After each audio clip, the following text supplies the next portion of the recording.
காகம் பறந்து வந்தது, மரத்தின் கிளையில் அமர்ந்தது. காகம் தாகம் கொண்டது, தண்ணீர் பானை கண்டது. அருகில் சென்று பார்த்தது, தண்ணீர் எட்டவில்லையே. சற்று முற்றும் பார்த்தது, கற்கள் கூட இல்லையே. அருகில் கடந்த உறிஞ்சிக்குழலை அந்த காகம் கண்டது. காகம் அதனை எடுத்து,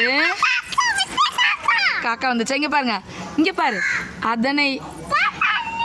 அதனை காகம் கண்டது, உறிஞ்சி தண்ணீர் குடித்தது. புத்திசாலி காகமும் தாகம் தீர்ந்து பறந்தது.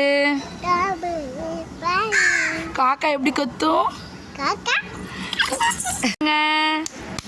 அந்த காக்காக்கு பாய் சொல்லுங்க.